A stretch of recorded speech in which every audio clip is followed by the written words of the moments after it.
En las afueras de Lima, Perú, los cadáveres emergen de la arena.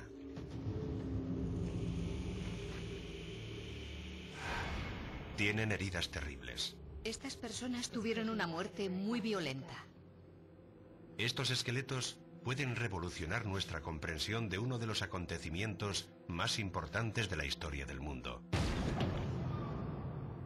la conquista española del Imperio Inca. Durante 500 años, para comprender lo que había pasado, hemos tenido que confiar en las crónicas escritas por los conquistadores españoles. Esas crónicas nos describen cómo en 1532 Francisco Pizarro llegó a la frontera del Imperio Inca con algo menos de 200 hombres. Desde entonces, los historiadores se han sentido intrigados por los sucesos que ocurrieron a continuación. Cuando los mensajeros incas propagaron por el imperio la noticia de la diminuta invasión, ¿por qué no se movilizó el enorme ejército inca?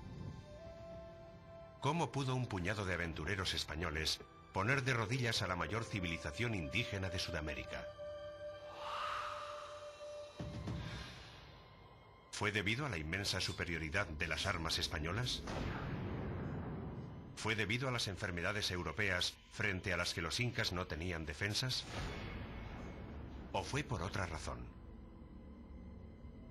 Puede que la respuesta esté en estos esqueletos. Por primera vez, la ciencia puede abrir una ventana a los acontecimientos reales de la conquista del Perú. Los descubrimientos son asombrosos. Creo que estamos ante la primera herida de bala del Nuevo Mundo. Una historia de conquista jamás contada.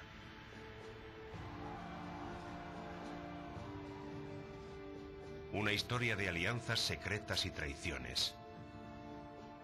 Una gran acción encubierta que ocurrió en el siglo XVI. La historia de la gran rebelión inca.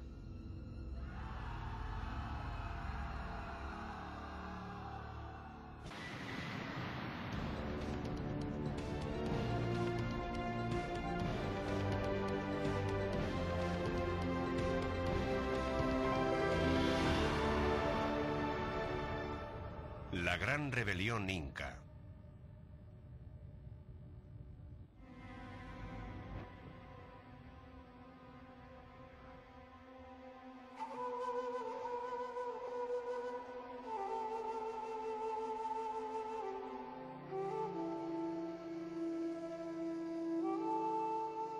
Durante 3000 años, las montañas de la costa del Perú albergaron a la civilización más avanzada de América del Sur.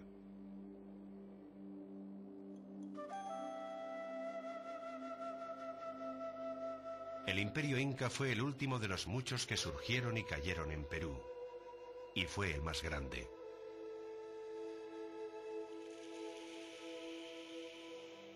Los incas eran los romanos del Nuevo Mundo. Ingenieros y constructores sin igual, crearon el Machu Picchu, el sistema de carreteras más complejo de América, e innumerables obras maestras en oro. Pero el mayor talento lo tenían como conquistadores. En el siglo XV lo usaron para conquistar toda la región andina. Los fantasmas de aquel feroz imperio inca todavía rondan por la capital del Perú moderno, Lima.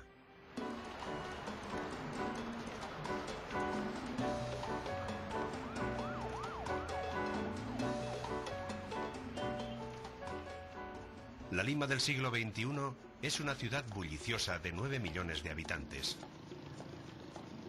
Pero bajo los cada vez más extensos barrios de chabolas, yace capa sobre capa el viejo Perú muerto.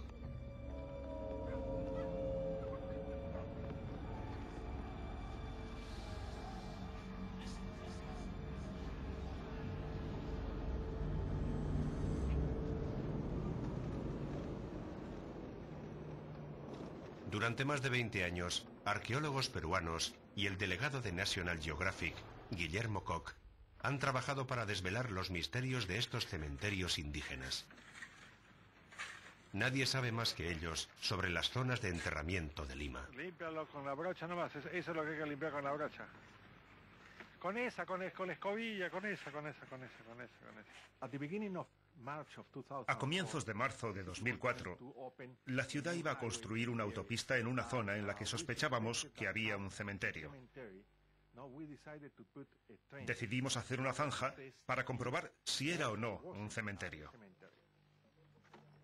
El yacimiento que Guillermo estaba investigando era una colina sin aparentemente nada especial, situada a las afueras de Lima, llamada Puruchuco. Se puso a trabajar con su colega de muchos años, la arqueóloga Elena Goicoechea. Hola, Willy. Hola, Elena, ¿cómo estás? Al poco tiempo su zanja de prueba ofreció resultados.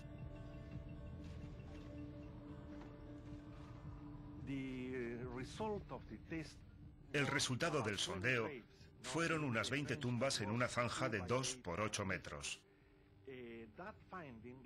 Aquel hallazgo nos llevó a deducir que aquel pequeño barranco era, de hecho, un cementerio.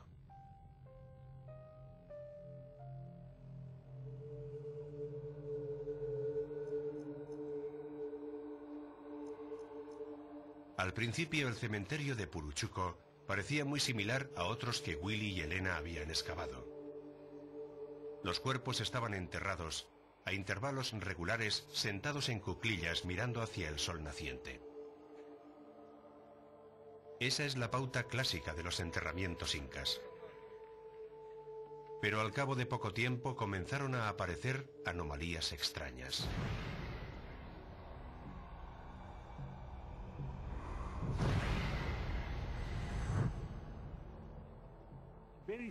Poco después de comenzar la excavación, descubrimos que había varios individuos que no se ajustaban a lo que llamaríamos el patrón de enterramiento estándar.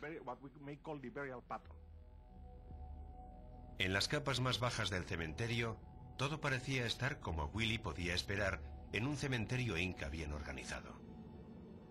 Pero en la parte superior, había una capa de cadáveres enterrados cerca de la superficie que no se parecía a nada de lo que él y Elena habían visto hasta entonces. Sí, porque la proyección del fardo va... El cadáver se extiende hacia este lado. Mira hacia el oeste. Normalmente debería mirar en esa dirección, este. La orientación está mal, igual que en los otros. Cuantos más cadáveres descubrían, más sorpresas encontraban.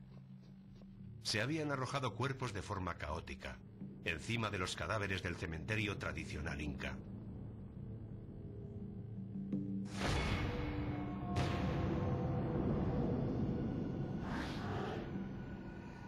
En vez de envolver cuidadosamente el cadáver relleno de algodón con tejidos de lana, como era habitual, estos habían sido envueltos a toda prisa en telas bastas. Estaban tendidos sobre el costado o la espalda, algunos boca arriba, algunos hacia el oeste. Ninguno estaba acurrucado y mirando hacia el este, siguiendo la forma tradicional inca. Era evidente que no habían seguido los rituales de enterramiento. No tenían ofrendas adecuadas. La pregunta era, ¿por qué habían enterrado a aquellos individuos de forma tan inusual? Para alguien que conocía también el mundo inca como Willy y Elena, esto era un misterio. El respeto a los muertos era parte esencial de la cultura inca. Realizar los rituales funerarios de forma adecuada era fundamental para asegurar el renacimiento del muerto en el mundo de los espíritus. De ahí los enterramientos en cuclillas, en postura expectante, mirando hacia el sol naciente, símbolo del renacimiento. Teniendo eso en cuenta, el trato dado a los cadáveres en Puruchuco era doblemente sorprendente. Es como si en el momento de su muerte simplemente los hubieran envuelto en una tela, traído al cementerio y colocado de forma caótica en la tierra, sin seguir la forma inca habitual. Cuando Willy y su equipo desenvolvieron los pobremente cubiertos esqueletos, lo que descubrieron fue todavía más sorprendente. Casi todos presentaban señales de violencia extrema. Los cráneos habían sido aplastados, y algunos mostraban heridas nunca antes vistas en un cementerio inca. De hecho, en ningún cementerio indio ni de América Central, ni de América del Sur. Un esqueleto en particular llamó su atención de forma especial. Lo llamaron Mochito, el cortado, debido a sus terribles heridas. Los dedos meñique, anular y corazón de la mano izquierda han sido quizá cortados o arrancados. Claramente ha recibido golpes en la cara. Hay una fractura relacionada con la muerte en la primera costilla izquierda. Una fractura muy grave en el fémur. La suma de todas estas lesiones me lleva a creer que este individuo murió de forma muy violenta. Melissa Murphy es una bioarqueóloga que trabaja con Willy en la interpretación de las lesiones de Mochito. Es un esqueleto muy especial, por varias razones. Es muy atípico. Tiene una serie de lesiones relacionadas con la muerte que no habíamos encontrado antes. En particular, estas 3 marcas cuadrangulares en el cráneo. Una de ellas tiene también una pequeña fractura radiante, una fractura en bisagra, que parece como si algo hubiera cogido la parte externa del hueso. Nunca había visto algo así. Basándonos en casos documentados de otras lesiones, parece que se deben a un arma de metal afilada, algo que no se encuentra entre las armas de los incas. Los incas tenían pocas armas capaces de realizar las heridas incisas y limpias que Melissa observa en el cadáver de Mochito.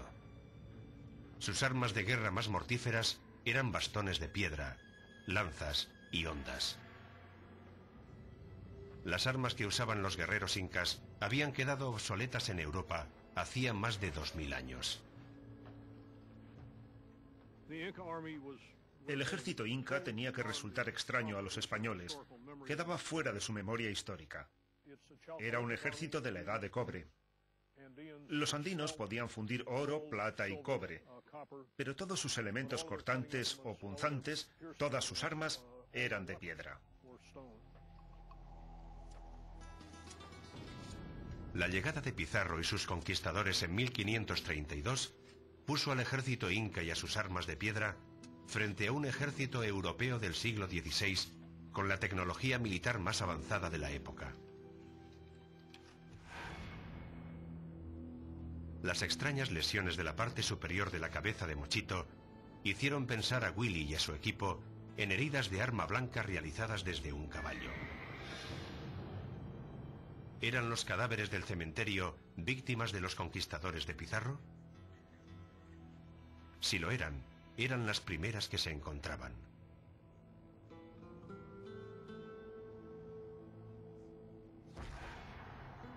Las lesiones de otra calavera parecían probar la relación con los conquistadores, de forma aún más espectacular. Lo más anómalo en este caso es que tiene un gran orificio circular en el parietal izquierdo, que parece una herida producida por un arma de fuego. Parece que el proyectil salió por la cara, salió por esta zona, se fragmentó y destrozó toda la cara. Lo excepcional de este caso es que además de tener la herida de entrada y la herida de salida, he recuperado en el interior del cráneo el fragmento de hueso que se desprendió de este lugar. Podría ser un descubrimiento trascendental. Podría tratarse de la primera herida por arma de fuego documentada en el Nuevo Mundo.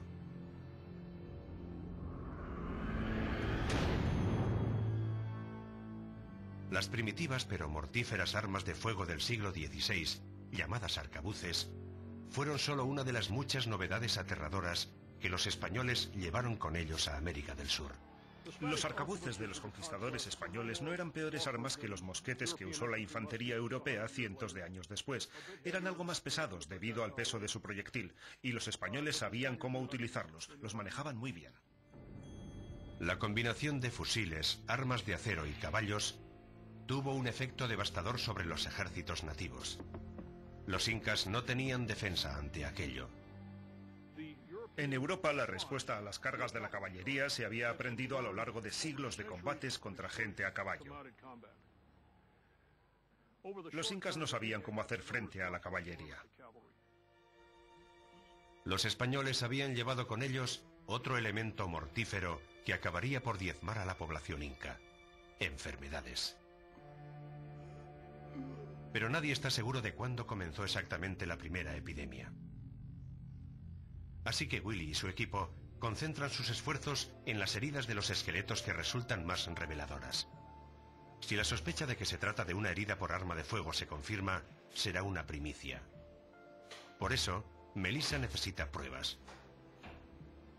Confía en que los rayos X puedan mostrar restos de metal en los bordes de la herida. Estamos viendo la herida de salida. Confiábamos en ver residuos de metal, algo blanco brillante, distinto a cómo se ven los huesos, pero no lo vemos. No había nada que sugiriera la presencia de plomo ni residuos metálicos. Parece que no hay nada. El resultado negativo es un golpe. Para Melissa y Willy, la herida indica claramente hacia un arma de fuego. Pero no pueden probarlo. Quizá los restos de metal dejados por las balas de los arcabuces fueran demasiado pequeños para que los detectaran los rayos X. Así que Willy toma una decisión atrevida. Se pone en contacto con un laboratorio criminalista de renombre mundial. Se encuentra a 6.500 kilómetros, en la Universidad de New Haven, en Connecticut. Si en algún lugar se puede obtener resultados de los esqueletos de Puruchuco, es aquí, gracias a sus técnicas forenses pioneras. Los eminentes científicos forenses Ol Harper y Tim Plambach han examinado cientos de heridas de arma de fuego, mucho más recientes que las de Perú. Al poco tiempo, Ol y Tim llegan a Lima. La atracción por examinar lo que puede ser la primera herida por arma de fuego en América les resulta irresistible. Dr. Koch? Hi. Good morning. Welcome to our lab. Albert Harper, how are Hi. you? Nice to meet you. Very nice to meet you. Lab, no? It's come in. Very interesting. El laboratorio de Willy alberga los restos de más de 3.000 enterramientos incas.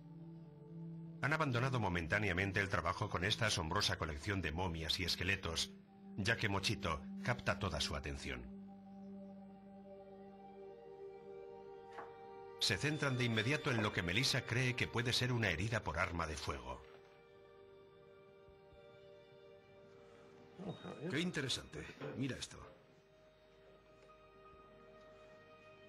Es como si hubiera dos puntos de acceso diferentes. Prácticamente tenemos la trayectoria, un ángulo de 30, 45 grados quizá. Golpeó en un ángulo más o menos así. Por lo que respecta a la energía, tenía energía suficiente como para hacer un orificio en el cráneo, pero no tanta como para romper esto de aquí. Los 19 o 20 kilojulios de energía habituales en el impacto de un arma moderna no dejan restos como este. No dejan fragmentos. No, quedan completamente pulverizados. La bala simplemente hace un agujero en el hueso y deshace el hueso al pasar. Este no es el caso. El fragmento de hueso desprendido por el impacto indicaba una fuerza de impacto mucho menor que la de cualquier arma de fuego actual. Pero podía corresponderse al impacto mucho más débil de un arcabuz del siglo XVI. De hecho, el fragmento de hueso tenía una marca cóncava que sugería una bala de mosquete. Sorprendente, muy sorprendente. ¿Podría ser de un arma de fuego? Podría. Para probarlo, tenían que usar instrumentos más complejos, comenzando por un SEM, un microscopio electrónico de barrido. Lo que vamos a hacer es efectuar un barrido con el microscopio electrónico. Y si encontramos alguna partícula pequeña, usaremos rayos X para conocer su composición.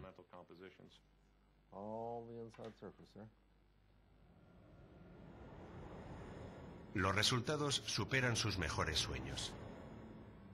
Los bordes del orificio del cráneo y toda la superficie del fragmento del hueso desprendido están impregnados de fragmentos de hierro. Un metal que a veces se usaba en España para hacer balas de mosquetes. En el estudio básico con rayos X no se vieron estas partículas de hierro porque, según hemos visto con el SEM, son partículas tan diminutas que están ocultas en pequeñas fisuras y fracturas del hueso. Ahora Tim y Al tienen una imagen de lo que probablemente ocurrió.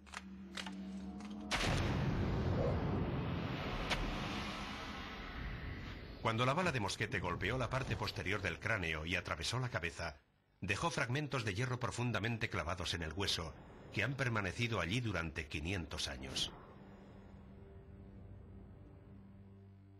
Sinceramente, cuando nos enfrentamos por primera vez a la posibilidad de que fuera una herida por arma de fuego de hace unos 500 años, nos mostramos escépticos y, como haría cualquier científico, intentamos refutarlo. No hemos encontrado nada que contradiga que se trata de una herida por arma de fuego.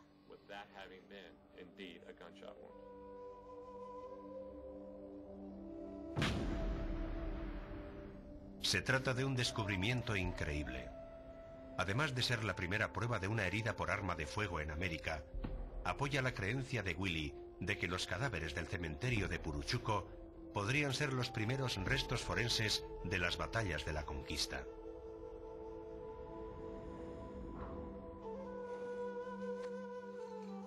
Las preguntas que plantean estos huesos preciosos son tentadoras. ¿Qué otras historias tienen para contar? ¿Quién fue Mochito? ¿Cómo murieron él y su gente?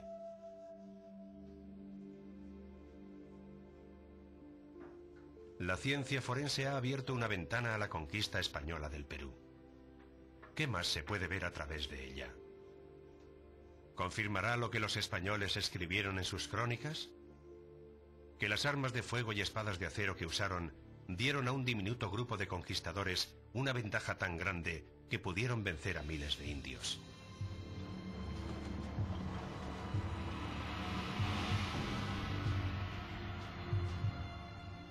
Las crónicas españolas de la conquista quitan importancia a un hecho muy importante.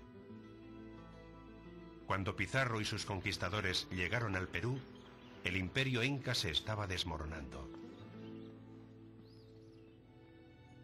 Se había formado solo 100 años antes, cuando los incas se desplegaron desde su capital, en Cusco, para aplastar a los muchos pueblos indígenas de la región.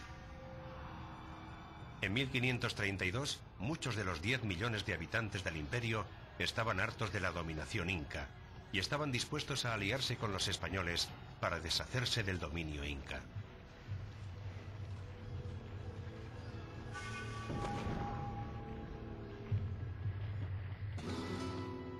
Para los españoles recién llegados, fue un auténtico golpe de suerte. Aún con sus enormes avances tecnológicos, no eran desde luego un ejército formidable. Es un error pensar en los conquistadores como soldados. No eran soldados en el sentido de la España de la época, y menos en el de la América moderna. Eran aventureros. Eran absolutamente despiadados, pero no eran soldados. Muchos de los conquistadores eran analfabetos, incluyendo al propio Francisco Pizarro. Procedentes de las zonas rurales españolas, la mayoría eran hombres de acción, no de letras. La tarea de contar la historia de la conquista recayó fundamentalmente en escribanos y cronistas. A lo largo de los años, se creó una especie de versión oficial de lo que había ocurrido.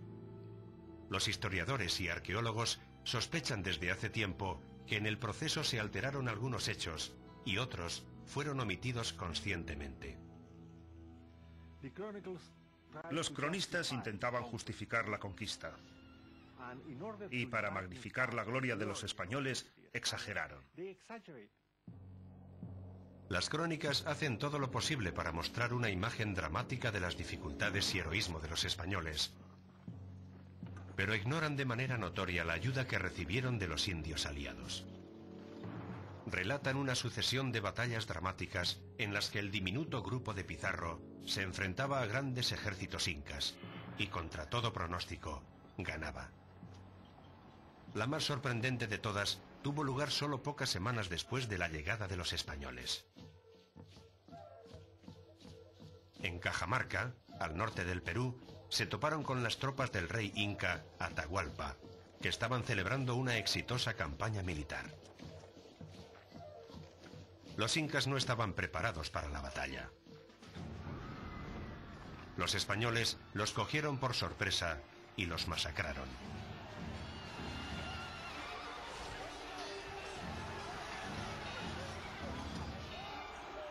En el proceso cogieron como rehén al rey Atahualpa. Pizarro pidió una cantidad enorme de oro por el rescate de Atahualpa.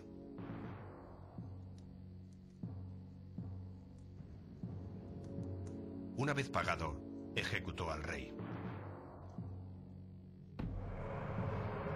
Con el mundo inca convulsionado, Pizarro avanzó hacia la capital, Cusco, que cayó rápidamente en poder de los españoles. A los pocos meses, el imperio inca era suyo.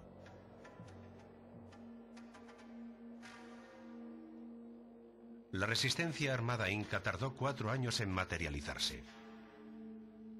En 1536, el ejército inca se movilizó y se lanzó contra los conquistadores, tanto en Cusco como en la recién fundada ciudad española de Lima.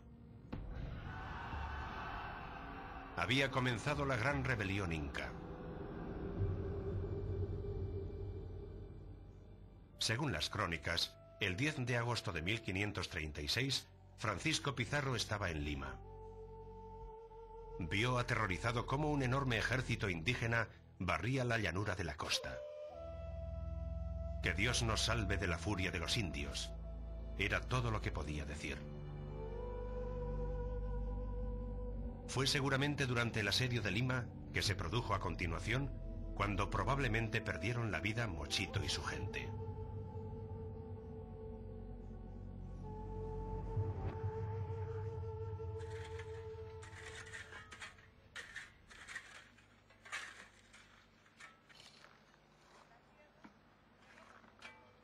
La estratigrafía del cementerio de Puruchuco indica a Willy que los restos de Mochito pertenecen a los primeros años de la conquista.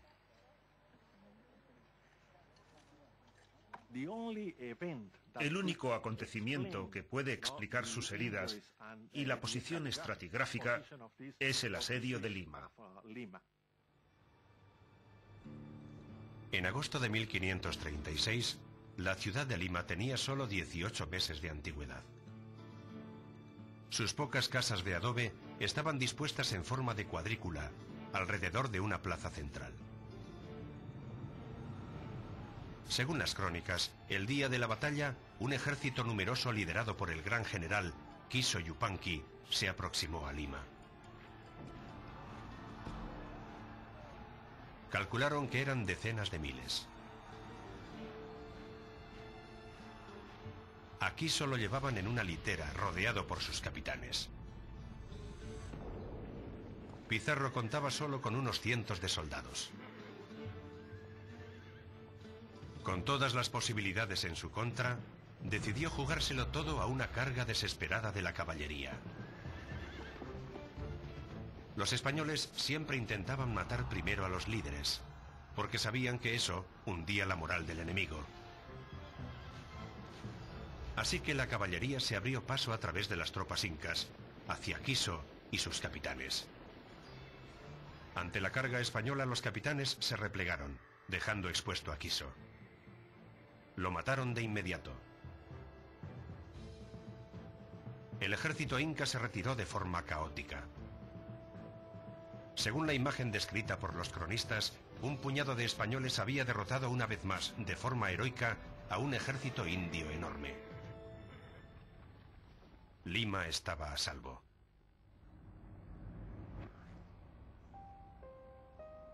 ¿Pero es eso lo que ocurrió en realidad? Ahora, por primera vez, podemos volver a examinar la versión de los hechos dada por los españoles. Willy y Elena creen que Mochito y su gente formaban parte de la fuerza inca que se enfrentó a Pizarro aquel desdichado día de agosto de 1536.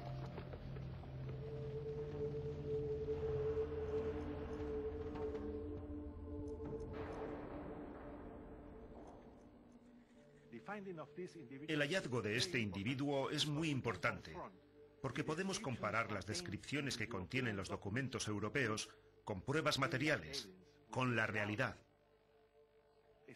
una especie de trabajo forense para corroborar o refutar esas narraciones.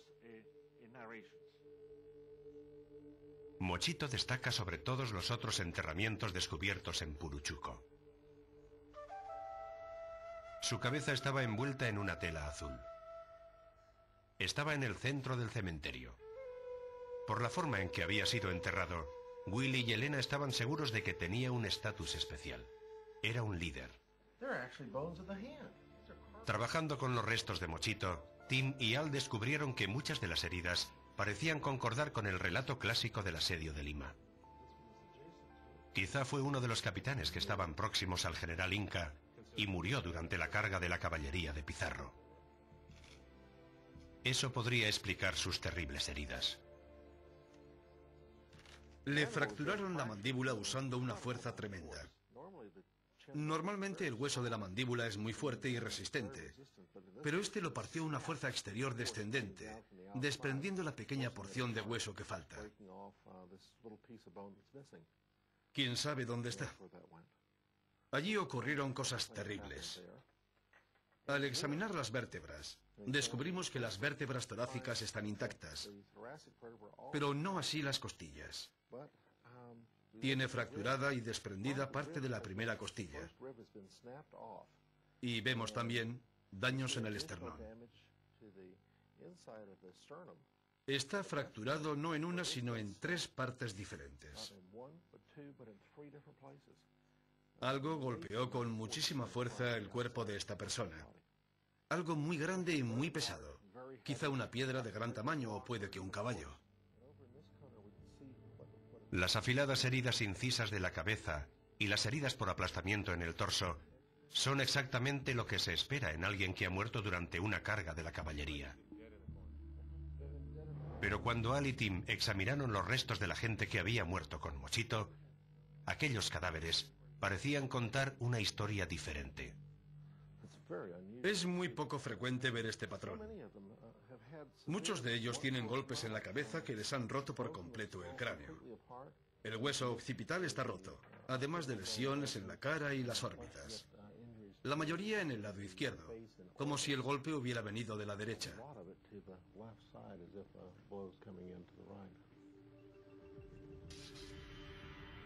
Aunque unas pocas muertes parecían deberse al acero español, la gran mayoría apuntaba hacia un tipo de arma muy diferente. Es un objeto de aproximadamente 2 o 3 centímetros de diámetro que extirpa parte del hueso cigomático, rompe la cara, rompe la parte trasera del cráneo y rompe el hueso occipital. Todo de un golpe. Fuera como fuera, esta persona tuvo una muerte muy violenta.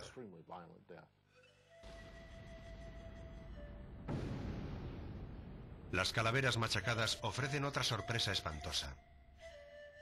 Un hueso diminuto bajo el oído indica que algunas pertenecían a mujeres. 2 o 3 parecen pertenecer a mujeres. Se sabe por el pequeño tamaño del mastoides. También presentan síntomas de violencia. ¿Es una prueba de que lucharon mujeres junto a Mochito y sus hombres? De ser así, al igual que muchos de los hallazgos de Puruchuco, será algo sin precedente. Para buscar el arma que haya podido causar estas heridas contusas en los cráneos, Al y Tim se dirigen al Museo del Oro de Lima. Alberga la mayor colección de armas del Perú, tanto españolas como incas. Las armas de acero de los españoles habrían producido heridas incisas o fracturas con bordes limpios. No habrían creado las lesiones por aplastamiento que Al y Tim han estado examinando. ¿Qué tipo de armas pudieron crear esas lesiones? Tim y Al buscan entre las armas incas. Tim, mira esto. Es muy pesado. ¿Imaginas qué pasaría si se blandiera contra alguien? ¿Produciría el mismo tipo de lesiones que hemos estado estudiando en las caras y en los cráneos? Seguro. Y seguramente del mismo tamaño. El golpe produciría algo más que una fractura plana. Sin duda, fracturaría los huesos pequeños de la cara. Quizá esa sea la razón de que en muchos cráneos no encontraras los huesos pequeños. Probablemente quedaron deshechos. Sin duda. Es un arma terriblemente letal.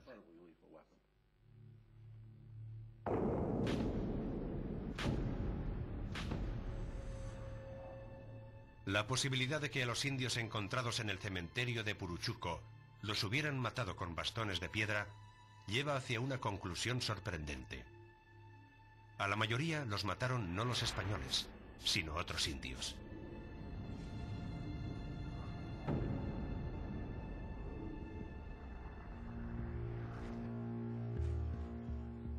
De 70 individuos del cementerio de Puruchuco, solo 3 mostraban signos claros de que los hubieran matado las armas españolas. Esto ponía en tela de juicio los relatos de las crónicas. ¿Qué sucedió de verdad en el sitio de Lima? Willy sabe que para llegar al fondo de este misterio, además de la ciencia forense, necesita la colaboración de otras disciplinas, como la historia.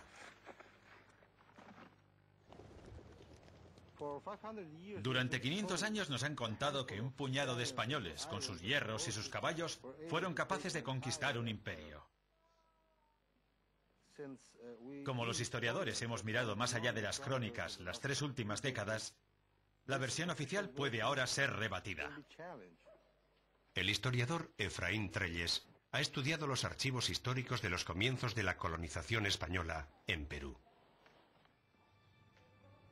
Se encuentran en lugares como estos: el archivo de los franciscanos, del convento de San Francisco, en Lima. Un caso judicial hace tiempo olvidado y que tuvo lugar en Lima muchos años después del asedio, atrajo la atención de Efraín. Arrojaba nueva luz sobre los acontecimientos de agosto de 1536. Años después de la rebelión, los herederos de Pizarro se querellaron contra la corona. En el juicio, sostuvieron que el coste de defender Lima del asedio había tenido repercusiones en los bienes de Pizarro y que debían ser compensados por ello. La corona no estuvo de acuerdo. Llevaron a indios que habían estado presentes durante el asedio. Los indios declararon que en las luchas hubo pequeñas escaramuzas, pero no una gran batalla.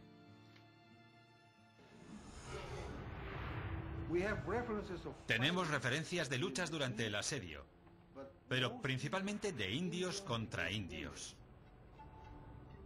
Los testigos declararon también que el ejército inca lo formaban miles, no decenas de miles. Que no hubo carga heroica de la caballería de Pizarro y que los españoles que lucharon estuvieron protegidos por un gran número de indios que lucharon a su lado. Eso me lleva a creer que el gran asedio pudo tener lugar de forma muy distinta a como nos han contado.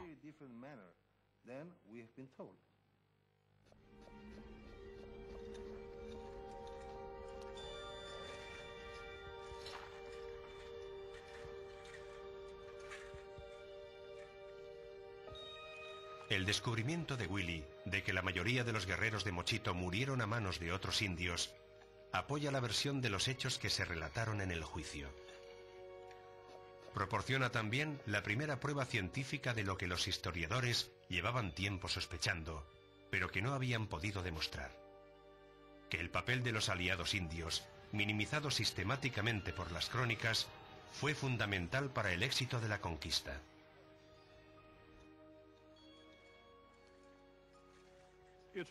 Cuando estudias cómo se realizó la conquista, queda muy claro que los aliados de Pizarro fueron muy importantes para la victoria final. No solo en el campo de batalla, su apoyo logístico tuvo una importancia enorme. Está muy claro que se ha minimizado su papel en la conquista. Nadie ha encontrado más pruebas de la importancia para los españoles de los aliados indios que María Rostorovsky. A sus 91 años, es la historiadora viva más respetada de los Andes. Los españoles recibieron una enorme ayuda de sus aliados indios. Este hecho, pasado por alto en las crónicas, cambia por completo nuestra visión de la conquista. Sin ella, la historia es absurda.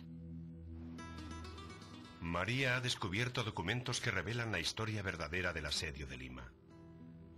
Los documentos encontrados en el Archivo de Indias de Sevilla muestran que la supervivencia de Pizarro en Lima se basó no en el poderío militar, sino en una alianza con las poderosas poblaciones de la montañosa provincia de Huaylas. Cuando Francisco Pizarro llegó al Perú, era un hombre soltero de 54 años. Ansioso por crear una alianza con él, la nobleza de Huaylas le ofreció a una joven como esposa.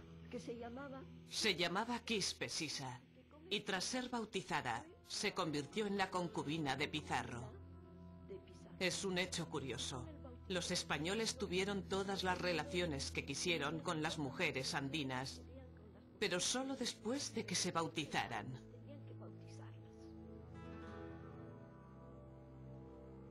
La joven concubina de Pizarro, Quispe Sisa, estaba con él en Lima cuando el ejército indio asedió la ciudad en agosto de 1536. Cuando el pequeño ejército inca se aproximaba a Lima, Pizarro realmente hizo que la caballería cargara para defenderse. Siguieron a los guerreros incas hasta el lecho de un río seco a las afueras de la ciudad, donde los caballos españoles comenzaron a romperse las patas con las enormes piedras. La caballería se retiró sin haber conseguido nada. Al poco tiempo, el ejército inca volvió a avanzar hacia la ciudad. El ejército inca entraba. El ejército inca estaba comenzando a entrar por las calles de Lima cuando de pronto se retiró. Los españoles dijeron: ¡qué estupidez! Se retiran cuando están a nuestra puerta. ¿Qué había ocurrido? He encontrado en el Archivo de Indias un documento que dice que la joven concubina de Pizarro envió mensajeros a su madre en Huaylas pidiendo ayuda. Pidió un ejército a su madre y su madre lo envió. La madre de Quispe Sisa era jefa por derecho propio. Tan pronto como recibió la noticia de que su hija estaba rodeada en Lima, envió un gran ejército para liberar la ciudad. A Lima la salvó no los conquistadores heroicos, sino un ejército enviado por la madre de la joven concubina de Pizarro. Cuando los indios de Huaylas llegaron a Lima, el ejército inca comprendió que su situación se había vuelto desesperada. La balanza se había inclinado a favor de los españoles. El ejército inca se retiró de forma desordenada. Fueron perseguidos por unos pocos españoles, acompañados y protegidos por grandes grupos de guerreros de Huaylas. La batalla del asedio de Lima fueron pequeñas escaramuzas en los alrededores de la ciudad. Es probable que en una de esas escaramuzas, Mochito y sus hombres encontraran la muerte a manos de los españoles y sus aliados indios.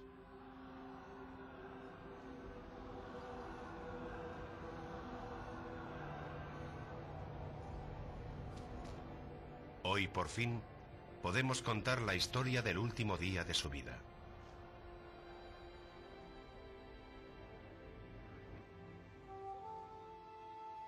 No sabemos el nombre real de Mochito, pero por la forma en que fue enterrado, sabemos que era un líder y que era joven. Estas clavículas todavía no están fundidas, así que debía de tener en torno a 20 años, entre 18 y 22. Es de suponer que tenía al menos una esposa e hijos. Es posible que no supieran nada de la batalla que se aproximaba hasta que los emisarios incas llegaron a Puruchuco pidiendo su ayuda en la lucha contra los españoles.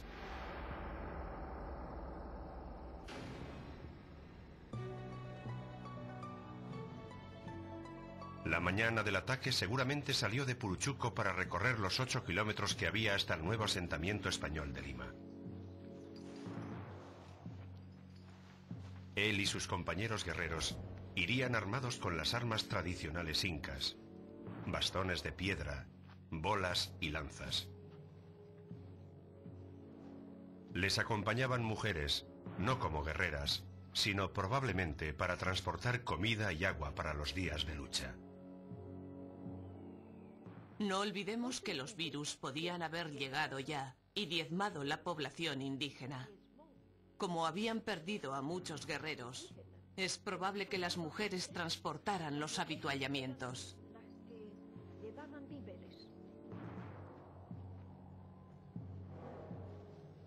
Mochito y su gente formaron parte de un ejército inca que intentó entrar en Lima y se vio forzado a retirarse por la llegada del ejército de Huaylas.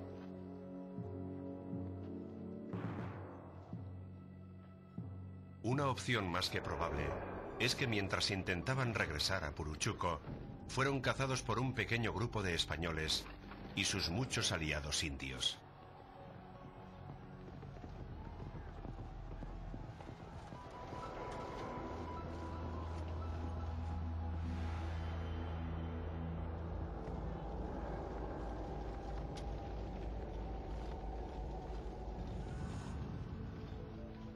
La gente de Mochito estaba en clara inferioridad numérica.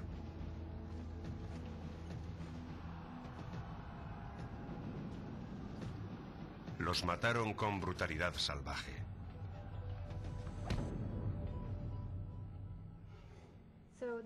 Hay otro individuo que tiene varias heridas contusas, heridas relacionadas con su muerte, en el lado izquierdo del cráneo. Un guerrero había muerto de forma diferente a los demás, por un disparo en la cabeza hecho por un arcabuz español. La primera víctima por arma de fuego registrada en el Nuevo Mundo. Está claro que todo lo que hemos estudiado concuerda con una herida por arma de fuego. Nadie se salvó de la matanza, ni siquiera las mujeres.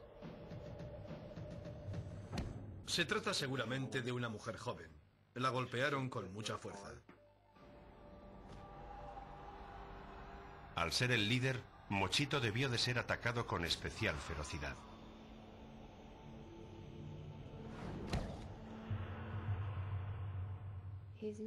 Le falta la cara y no se recuperaron fragmentos faciales.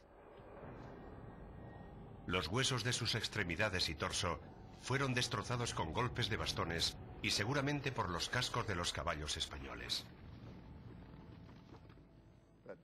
Los daños se extienden desde la primera costilla que ha sido arrancada. Si todavía no estaba muerto, las 3 heridas incisas que tiene en la cabeza lo mataron seguro.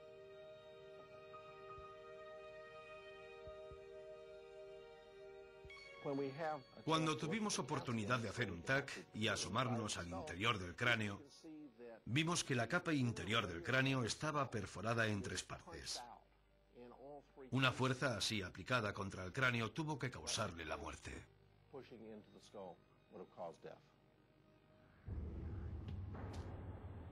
Quizá como golpe de gracia final, Mochito murió cuando clavaron 3 veces una lanza española en la parte posterior de su cráneo.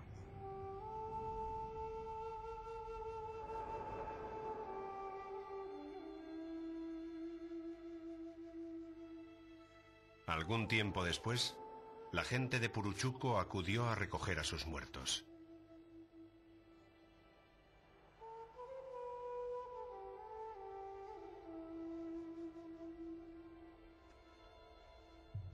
Quizá había pasado un día o más desde que ocurrió la batalla. El rigor mortis ya se había apoderado de ellos. Eso podría explicar la inusual postura extendida con que reposan en las tumbas.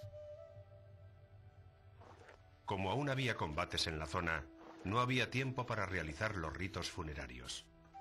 Mochito y la gente que murió con él fueron enterrados a toda prisa en el cementerio de su clan.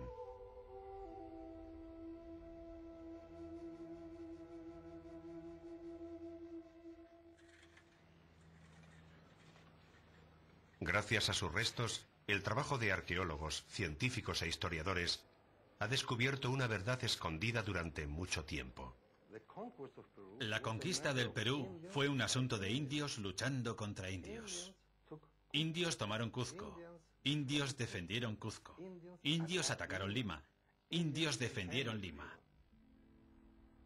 Ahora tenemos pruebas contundentes. ¿Por qué quedó fuera de las crónicas la participación masiva de ejércitos indios en la conquista española del Perú? Dicho de forma simple, los españoles estaban en deuda con sus aliados y no querían que recordaran su deuda. Para ganarse su apoyo, los conquistadores prometieron a los indios aliados la independencia y poder de influencia que los incas les habían negado. Después de la conquista, las promesas se olvidaron. Debido a intereses políticos, se borró de la historia todo lo referente a la ayuda de los indígenas a Pizarro.